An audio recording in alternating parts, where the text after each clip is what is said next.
Well, hello and welcome to another edition of Health Solutions with Shawn and Janet Needham, where Team Needham discusses everything healthcare. I'm your host, Shawn Needham, along with my wonderful wife, Janet, and we are streaming live from the Moses Lake Professional Pharmacy Studio today. And I am super excited to have a return guest on, Karen Martel. She specializes in hormone replacement. And as you know, at our pharmacy, that's what we specialize in. So she's going to give us some education on how diet affects hormones. When we had her on last time, we just didn't get a chance to discuss it, and I really wanted to have a show completely dedicated to it because, as we tell all of our patients at Mosaic Professional Pharmacy, hormones are only a piece of the puzzle. Diet is important. Our lifestyle and exercise are also important. So, to get your optimal benefit of hormones, you need to watch your diet. And Karen is going to talk about how diet affects hormones. So, Karen, without further ado, welcome back to our show.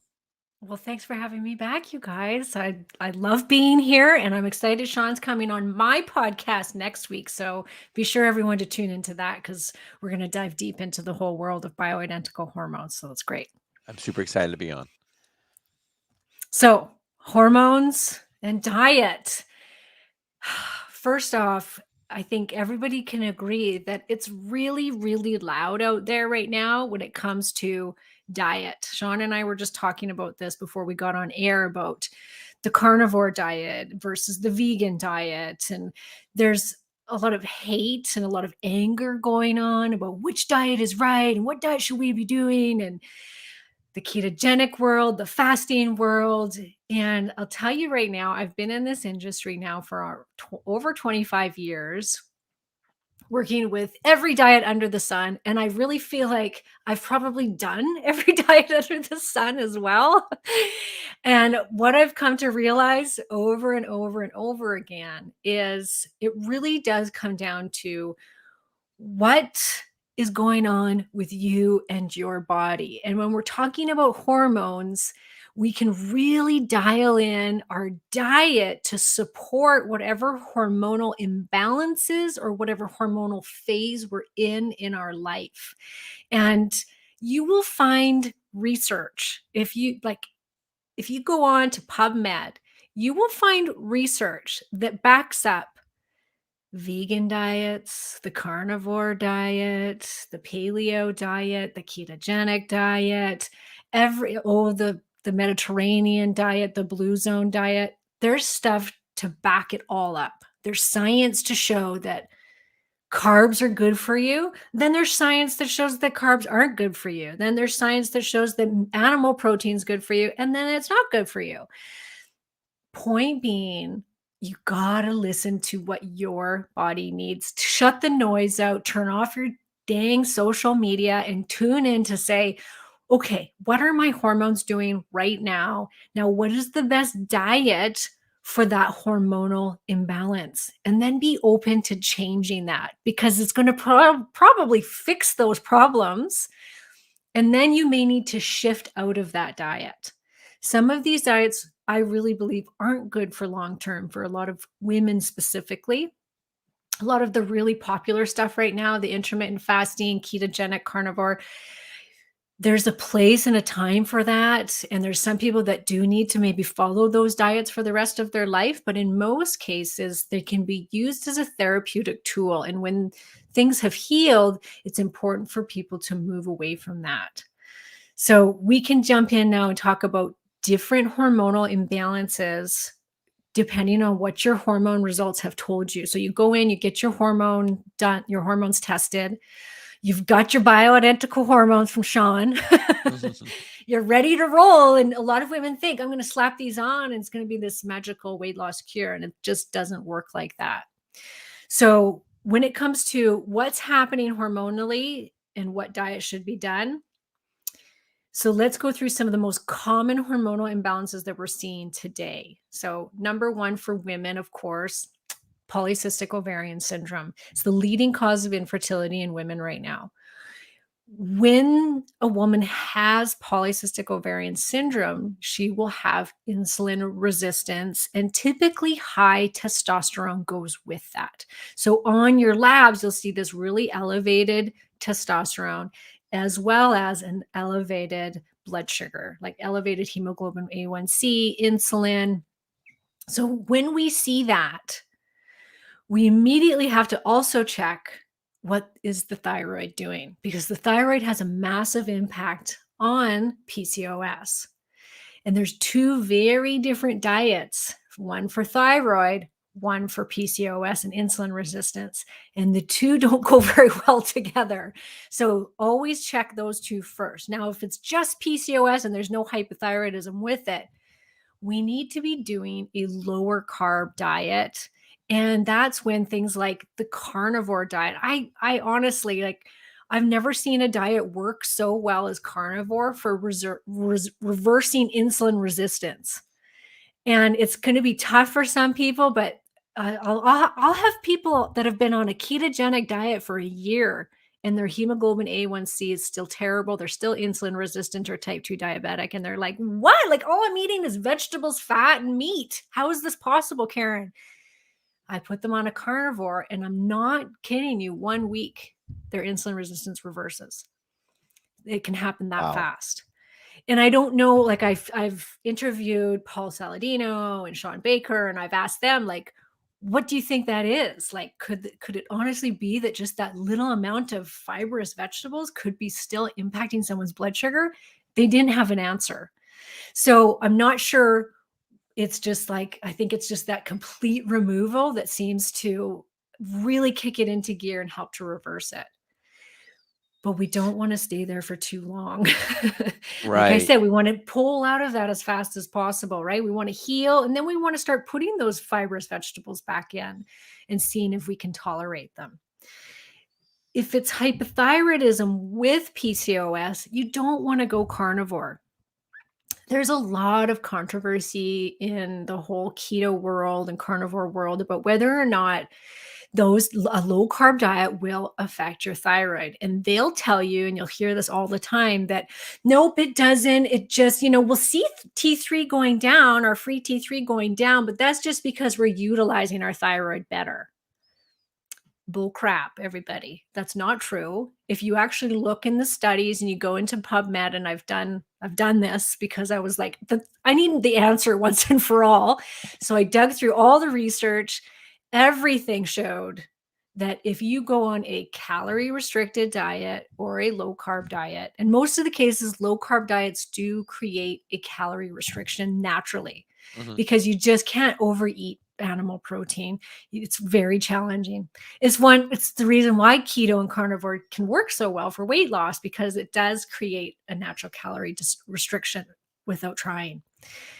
When we see low calorie, it can, for too long, there is actually a form of hypothyroidism that is caused by low calorie. And so what starts to happen is that T4 to T3 conversion starts to become altered because there's not enough carbohydrates in the diet. And this is science. You can find it. And I've also proven it in my own practice. I have literally worked with thousands of women with hypothyroidism, and they've all seemed to have tried ketogenic diets at some point, right? Because it was the most popular diet out there. And they've come back to say, majority of them came back to say, that did not work. I didn't lose a single pound. I felt terrible. Some did fine. Some did good on it. Great. Awesome. But some didn't. And what I also saw, and I still see to this day all the time, is women that went on a ketogenic diet or carnivore diet did amazing for the first couple of months, lost all this weight, was like, this is it. This is my diet. And a year later, 2 years later, suddenly, without changing anything, they gain all the weight back. And all of these symptoms start to show up, like hair loss, insomnia, fatigue, skin dryness, hypothyroidism. I see their thyroid going down. I personally tested my own thyroid before starting a keto fasting diet, and then tested it afterwards. And in 6 weeks, it went down, my T3. So it really can affect thyroid function. So you have to be really, really careful. So when it comes to hypothyroidism, I always say, find out why you have hypothyroidism first. Do you have Hashimoto's? If you've got Hashimoto's, then you want to be doing an anti-inflammatory diet, something like the autoimmune paleo, where there's going to be some really good carbs in there. You're taking out the most inflammatory foods. And I've seen that drop people's antibodies really, really quickly. If you've got a conversion problem, then you can do something that's still anti-inflammatory. You don't have to go as hardcore as the autoimmune, but doing something like a paleo-based diet or just a really healthy whole foods diet where you're really focused on micronutrients and getting in all those, like the seleniums, the zinc, all of these things that are super important for thyroid function. But you don't want to be going keto long term, maybe short term, and doing some carb cycling with your keto diet.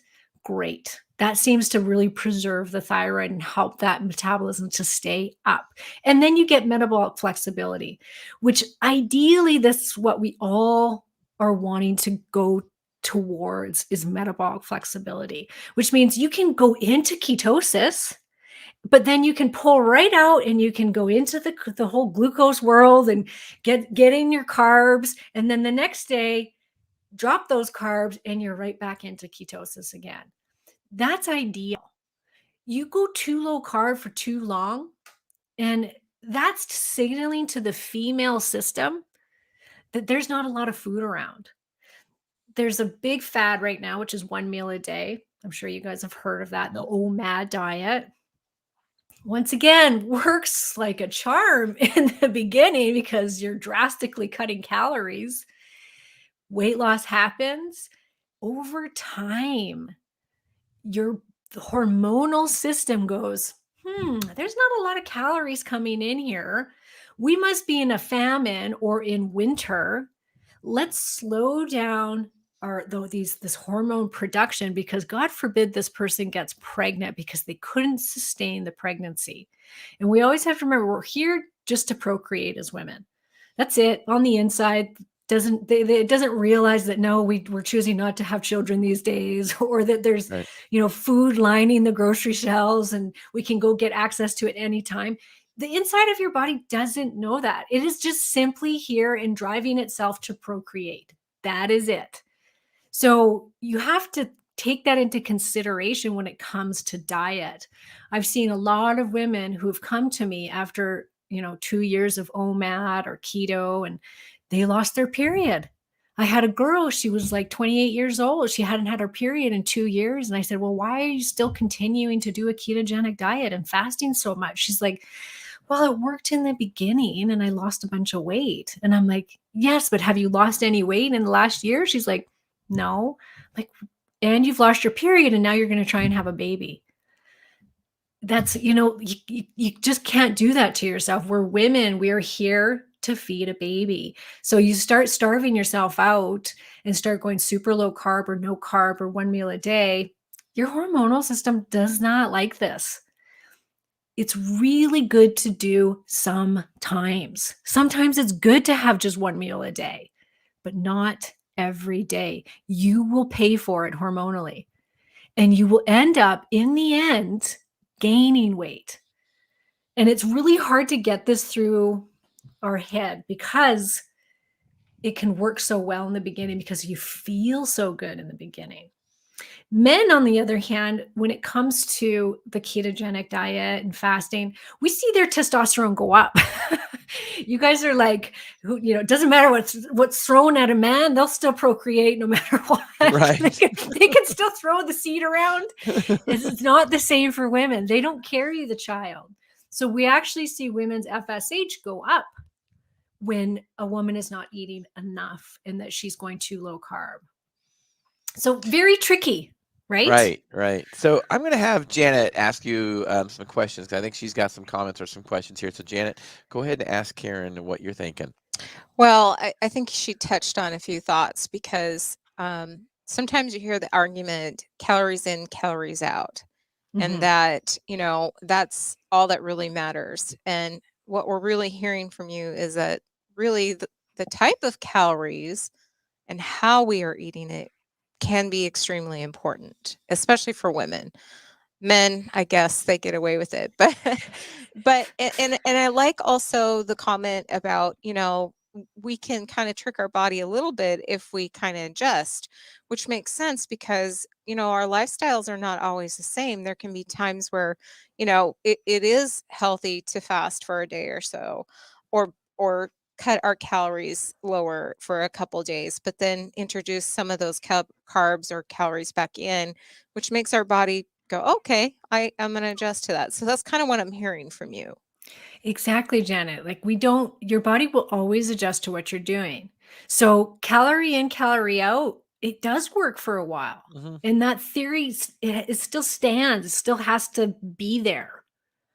But it's not that simple because you drop your calories to 1200. For instance, so you go on to MyFitnessPal and you type in, this is how much I want to lose. This is what I weigh. And this is how much exercise I get. And they're like, all right, you eat 1200 calories a day. By March 1st, you will have lost 20 pounds. And now, how many of you can say that that actually happens, right? You could follow it to a T. You start to lose weight, and then suddenly nothing's changed. You're still counting your calories. You're at 1200 calories a day, and then suddenly your weight stops going. It's like, what? That's because your bodies will adjust. It will always adjust to what you're doing. Your body goes into starvation mode, and thyroid especially helps to regulate our metabolism. So your thyroid level just goes down, to account match for that. The food intake. Right.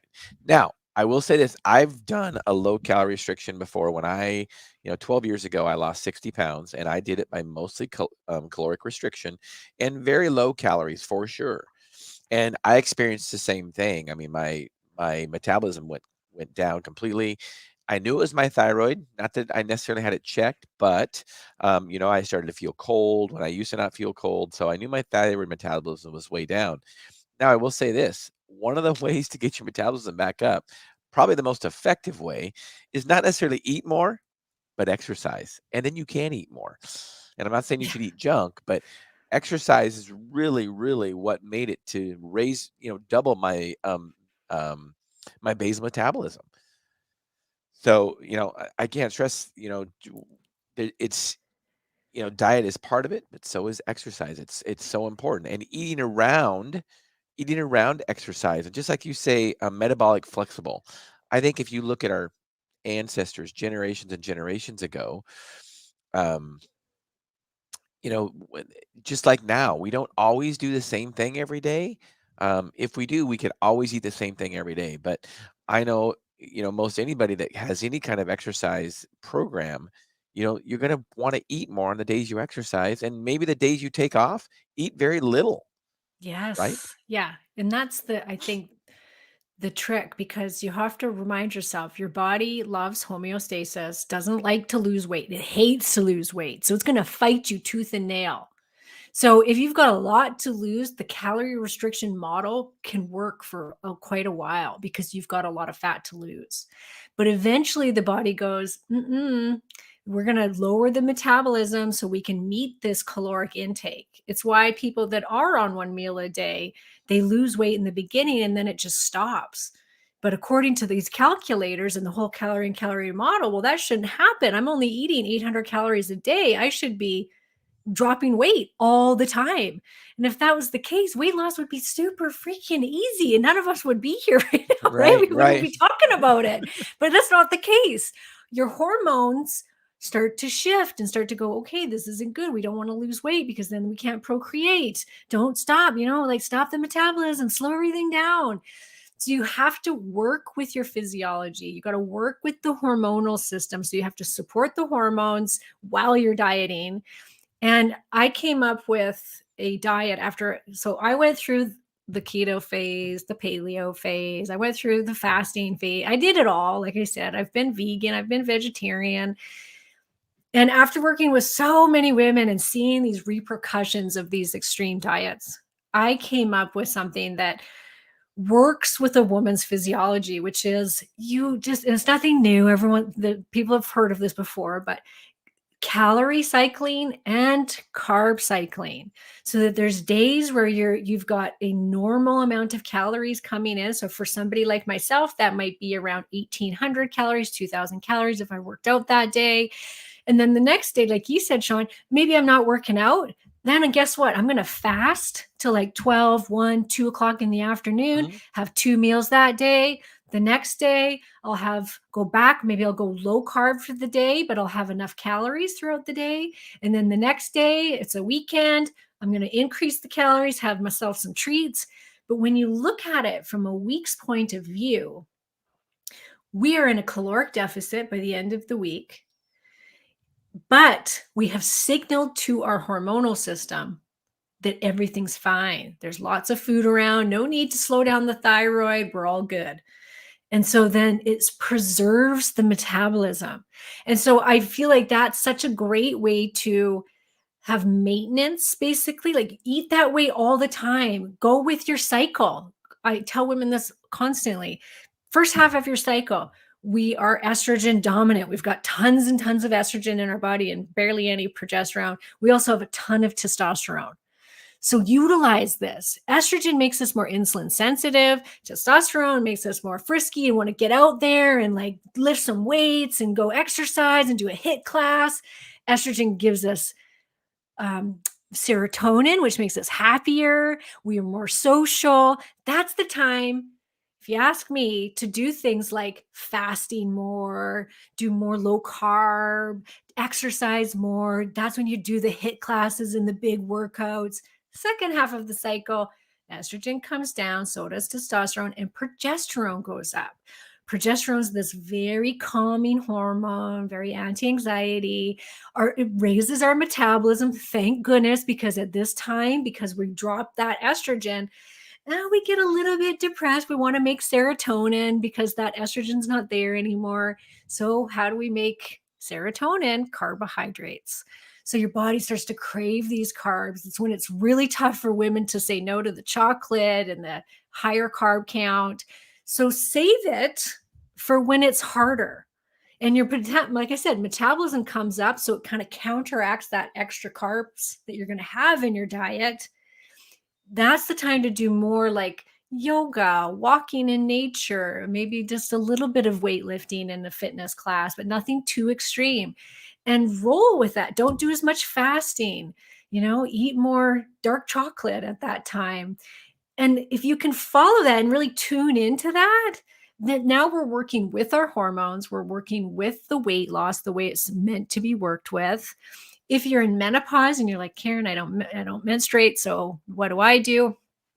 Well, menopause, ladies, because that estrogen drops, because the progesterone drops and the testosterone, now we've got no means of making a lot of muscle. We've got no estrogen to help us be insulin sensitive. So a lot of women in menopause become insulin resistant and leptin resistant because of the loss of hormones. Same with cholesterol will go up. Progesterone, like I said, boosts the metabolism. So you replace the hormones at that time so that you don't run into those problems. And if you're eating right and you're exercising, so you're circulating those topical hormones or the oral hormones, now it's going to be reaching all the places it needs to reach inside the body. You've got a good gut microbiome in order to take on these hormones, because if you don't, and you're inflamed and you're not eating well and you start slapping estrogen on, guess what? You're probably going to gain some weight. So you want to set your whole system up with the diet that is needed for you, and then you can put those hormones on and get the most out of them. Absolutely. Well, there's a lot of information there, Karen. Thank you so much. Janet, do you have any comments or questions for Karen after all that? Well, in this last portion, we're talking about the lady that's went through menopause. Would you do an elimination diet to start her out with, or how would you approach that? Would you, if she's really inflamed? I guess I'm thinking about that lady that's like, I'm packing on the pounds and I'm not really eating much and I'm running to the gym all the time. And there's some women that, I can truly trust what they are saying. And I don't think they're giving me a story. So would you start with maybe eliminating that first and then for a short period of time? Yeah.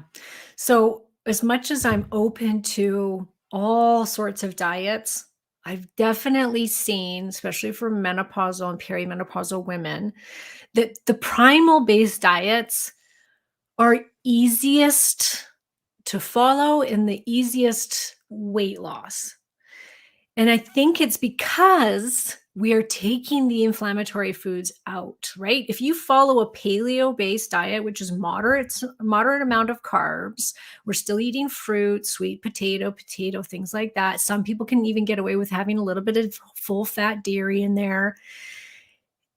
You're taking out the grains, the beans, the processed sugars, the oils. So now we've removed all the main inflammatory foods. And because primal based foods are very hard to overeat, right? I always say, like, if somebody gives you a steak, Janet, it's the best steak you've ever had in your life. It's a tenderloin. It's like amazing. Do you say, oh my gosh, that was so good, give me another steak? Like, No, you never. don't. Never. Well, no, Yeah. and you know what? Yeah. Even what I like to use as a comparison, or an example is chicken breasts, because chicken breast is probably harder to overeat than a beef Anything. steak. Yeah. I mean, honestly, I don't know if I I was super can't. hungry. Right. I mean, I don't know if I could eat 2 chicken breasts, even if I was super hungry. Same. Oh, I don't It's think I just, could. No. yeah, it's just too difficult. So, Yeah. let me move over here. 100%. Yeah. Yeah. Move on So over. no, that's yeah. So elimination diet and Yeah. But if I start with gave you a steak bowl of pasta, Shawn, would you not be able to overeat that without hesitation? the whole thing. Right? Right. So Yeah. even though all calorie restricted diets may work for weight loss, it's like, what's easiest? What's best for our hormones, right? Good fats. We want to make our hormones. We want anti-inflammatory, because if you're inflamed, your gut's inflamed, you're not going to be taking on those hormones very well. You'll be recirculating them. If you're drinking alcohol, now your liver's got to take over, processing your alcohol instead of the hormones. So we want a healthy body. We want to have the whole foods that are good. Now, it's not to say some women can absolutely get away with having some rice or some oats or whatever. Gluten. I always say gluten-free products, because I still think that gluten is a big no-no for most, but especially for women as we Yep. age, we need to make it as easy on ourselves as possible. We want to be on the lower carb end, possibly just doing that, like I said, the cycling in and out of ketosis, having that metabolic flexibility, and then getting the hormones where they need to be. And then the weight loss happens. If you're exercising and dieting, doesn't matter what diet you're doing, calorie restricting, exercising, and there's no hormones, guess what? Then that whole calorie in, calorie out goes right out the window. It doesn't work. I work with women like this all day, every single day, which is, oh, but I eat 1,200 calories a day. Why am I not losing any weight? Because you have no hormones. Right. You've I got mean, no we see thyroid, it. you got no hormones. Right. Obviously, we see it all the time at our pharmacy, and that's why majority of our patients are, perimenopause or postmenopausal women, because, and a lot of them have the complaint of, I've been doing the same thing for 40 years, and now all of a sudden I can't lose weight, and that's, hormones are a big piece of the puzzle for sure. Yeah, you can't diet your way out of hormone dysfunction or No, hormone no, loss. no. You can't. One thing I wanted to comment on the cycling diet, to create metabolic flexibility, like you said. The thing I like about it also is not only physically does it work, but I think mentally it's a lot easier to Mentally. do. Because, Yes. if you're going to tell yourself, okay, 7 days a week, I'm going to have 1 in 23 or 23 in 1, one meal a day. So there's 1 hour time window of eating a day. You are going to, I'm just speaking for myself and many other patients. You are going to sit there and you're going to say, man, I can't wait till 6 o'clock. I can't wait till 6 o'clock. Can't wait till 6 o'clock so I can eat. And, it's rather exhausting. Yeah, I But agree. I will tell you, if you only have to do that 2-3 days a week, or, even one day you completely fast for completely a 24-hour fast for 100%. 1 day a week. Yep. But the next day, you're exercising and you're more active. So you're going to be eating more carbs. You're going to be eating more in general. It's not near as difficult. And I think if you look at us ancestrally speaking, That's probably what happened with most of our ancestors. If you look at Yes. generations and generations and generations ago, you'd hunt, you'd have a big kill, and you'd probably eat well for 2 or 3 days, and you didn't have any refrigeration, so you couldn't store the meat. So in 2 or 3 days, it was going to be gone if it wasn't one day. Yeah, So you're going to eat good for 2 or exactly. 3 days. You might have, some hunter gatherer stuff, some berries and some, fruit, whatever, where you have those and vegetables, where you have those stored a little bit, the little you could store them without them going bad, which is going to be a few days without refrigeration. So you could eat those when you don't have enough meat. But traditionally speaking, I think that's what we did. And then, kind of the exercise too. When you went out and hunted, you exercised a lot that day when you went out and hunted. So your reward was you got to eat more. And that's really, I Yes. think if we just stick with that, I think we'd be a lot better off. Now, I interviewed Rob Wolf last week, and he talked about, he kind of was the one that talked about paleo and kind of made it popular to initially, He at least did. Yeah. in my opinion. Me too. Yeah. Yeah. He was one of the first guys I followed. Yeah. And it was a great podcast. We had him on for over an hour, just a lot of great information. We have him scheduled to come on again in March. And he talked about that, and he talked about how, and paleo is really ancestral eating. And so I think sometimes we limit paleo and we say, well, I eat paleo. So, paleo is this, that, and the other. And Rob Wolf made it clear that paleo is ancestral eating. So if you grew up in the Scandinavian area, Northern Europe, you were going to eat different than somebody that grew up in Africa. And Right. you know what? There are some, this is what he said. He said there are some cultures that they ate 70% carbs. Yes. And Yes. and they did just fine. Ketovins.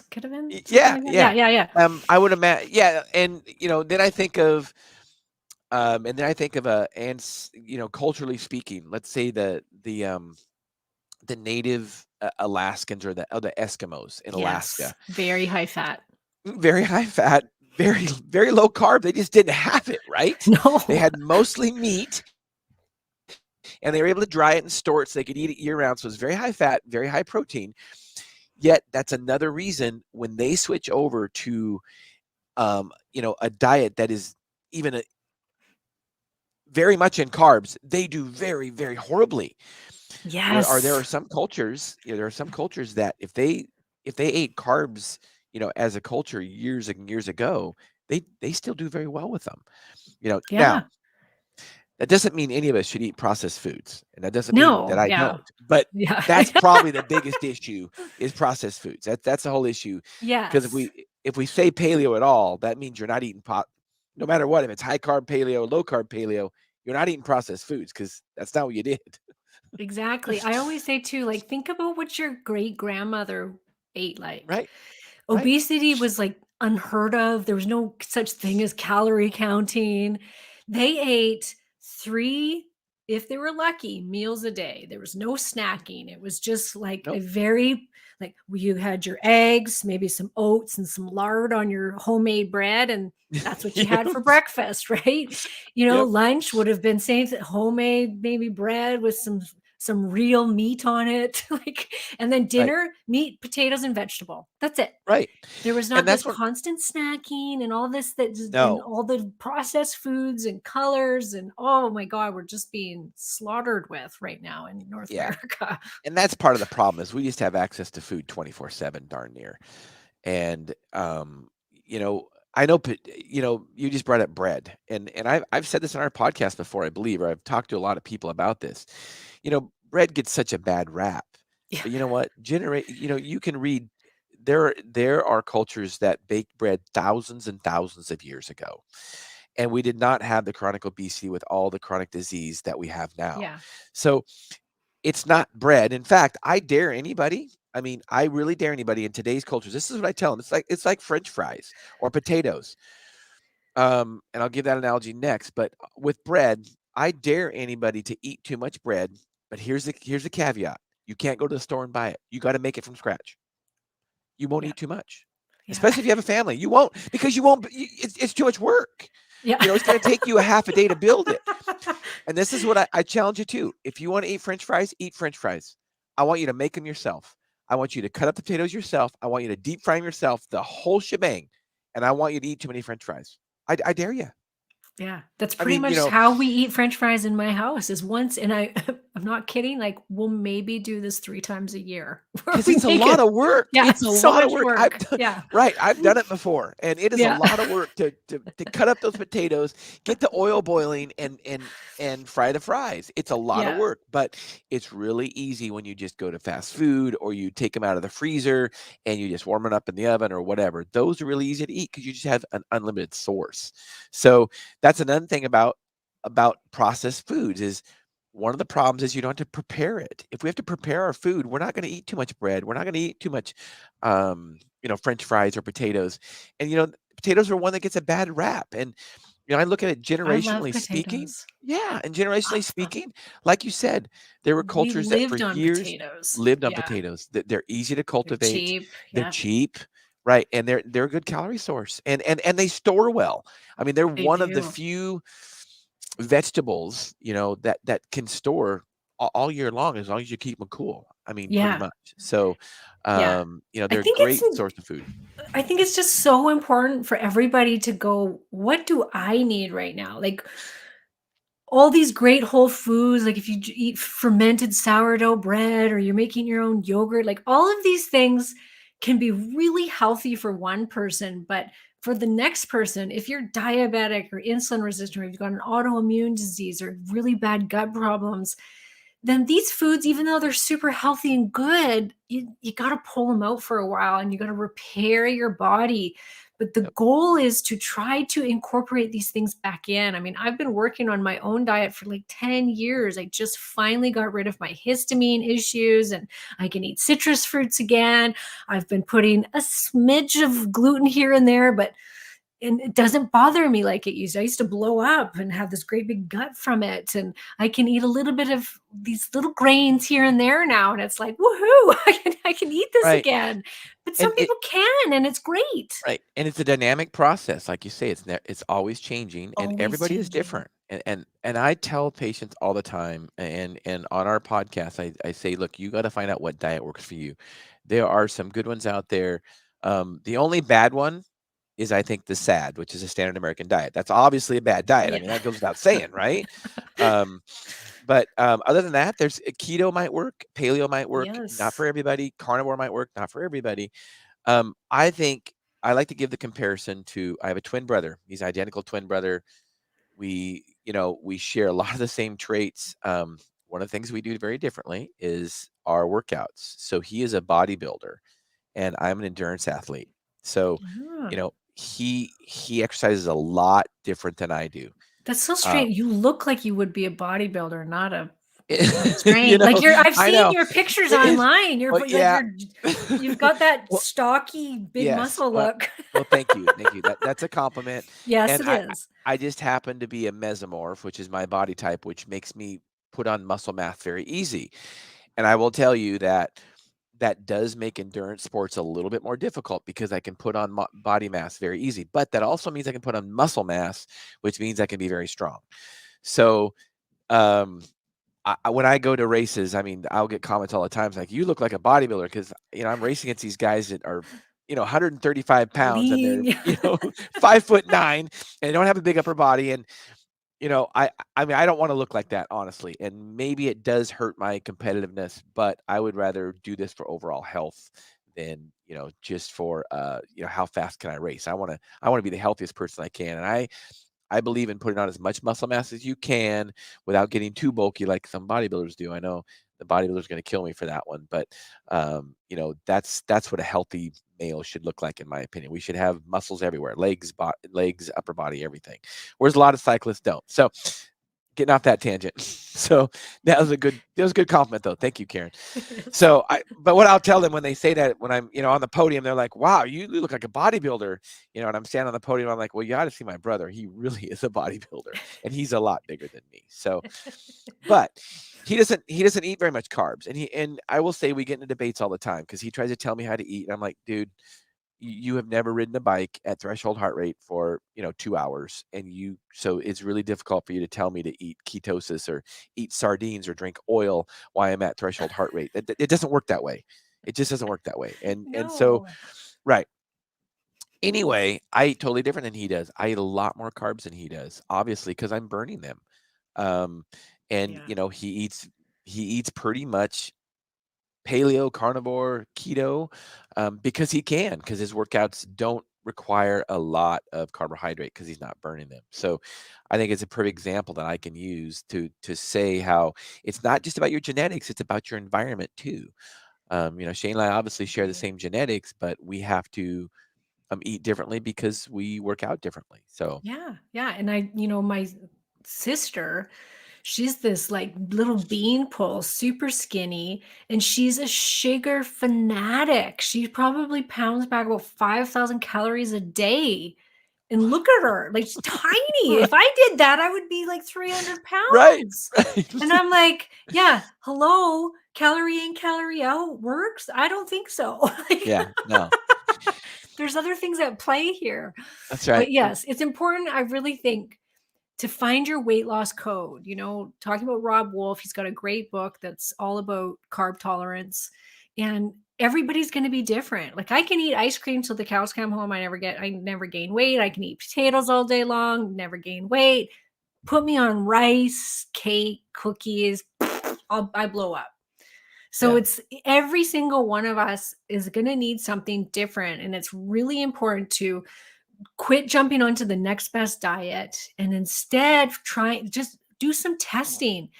Get yourself a blood sugar monitor or a yep, CGM and see how you react to different foods and different stress management techniques and sleep, and all of these things have a massive impact on your body's ability to lose weight. So test your hormones, test your blood sugar, test your carb tolerance, see what is going to work for you and your body at this time. absolutely. I want to back up a little bit. This is Mhm. going way back like 30 minutes. Okay. But we talked about men and hormones and how women, are meant to carry babies. So when their diet affects their hormones, it really throws things off. But let's just say this, and men, it does. You said men, it doesn't affect as much, and I agree with that. I totally agree with that. But I will say this: over the last 20 to 30 years, we have seen an epidemic of low testosterone in young males. We're talking in Yeah. their 20s that Yes. have low testosterone, and I think it's mostly Yeah. diet, I lifestyle think so related. too. I mean, what else could it be, right? Yep. So, men, if you caught that, it does matter what we eat, and it does matter the activity we do. And if you want to be a man that is manly, and you want to be able to have optimal testosterone when you are younger, I suggest you eat well, eat healthy foods, eat whole foods, and you lift heavy things and you exercise and are active. Because if you are sedentary, you're one of those guys sitting on the couch eating Cheetos and drinking beer, which I use that analogy often, so you guys are not surprised by that one. It is going to affect your testosterone levels, and you will be sorry later in life. Sometimes younger, you're just not going to be sorry about it. But later in life, you will be very sorry because you'll end up with sarcopenia, a lot of atrophied muscle if you don't have any muscle, and that's a bad thing because it's harder Yeah. to build muscle when you're older. And there's, Shawn, I'm sure you know this already. There are so many testosterone clinics for men, Yeah, way more than there is for women. yeah. Uh, Men can go out and get testosterone at the drop of a hat without a problem. But the same rules apply, guys. Is you can't just slap on No, testosterone and think you're going to no, be okay. that's It right. doesn't work like that. No, it If doesn't you're work like that. piling sugar back and you're insulin resistant, that testosterone is going to aromatize into estrogen, and you're going to get the man boobs, and you're going to start gaining weight, getting pudgy, and you're going to lose your sex drive. And slapping on testosterone is not the answer. You have to fix the system first. And then Well, if it's still low, okay. and testosterone is made to make us men. It's what creates the difference between men and women, literally, is that we have Literally. more testosterone than women. That's what makes us different. And it wants us to make us be competitive, to compete in whatever that is, to be virulent, to be vital, increase vitality. But if you don't have that drive and you don't make your body do that, the testosterone is just going to further suppress. Your testes are going to say, no, I don't need testosterone because this guy lives a sedentary lifestyle. So there you go.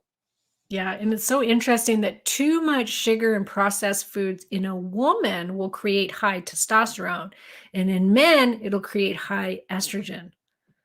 I That think is that's just interesting, and crazy, isn't it, it? and it's probably because of the It is, yeah, aromatization issue. Yeah, yeah. yeah, and that's why you see a lot of men nowadays. I mean, my brother and I talk about it all the time. You see these young men in their 20s, and they just look so soft. I Oh, mean, yeah. back when I was in high school, if you were 18 or 19 years old, you were ripped. I mean, most people in high school, there was always Shredded. one little Yeah. fat kid. Mhm. But most kids were ripped. Now it just, I mean, you got all these soft males going around, and I think it's a big, big problem. I completely agree. Yeah. And then we've got so much xenoestrogens in the environment Yep. impacting men and women as well. So you got to clean everything. You got to clean up inside your body and in your environment. It's so important because, yeah, it's masculinity and femininity. It's what makes us who we are, right? That's right. It gives us our vitality. That's right. Mhm. So, Karen, as we wrap this show up, I so appreciate you being on, first of all. Great information. We're going to have you on again because we could talk and talk and talk. I love it. Obviously, we both have a passion for hormones. So tell us, though, with your passion, what specifically do you have a passion for? Is there more than just hormones? I'm sure there is. Oh, well, these days it just feels like it's hormones. It's like my whole business. I'm actually very passionate about businesses. I do a lot of business coaching for people that Awesome. are just starting their online business, that are interested in doing nutrition or hormones. And I love getting them going and getting them started and helping them grow their businesses as well as my own. Besides that, I'm a big skier right now. I ski tons with my family.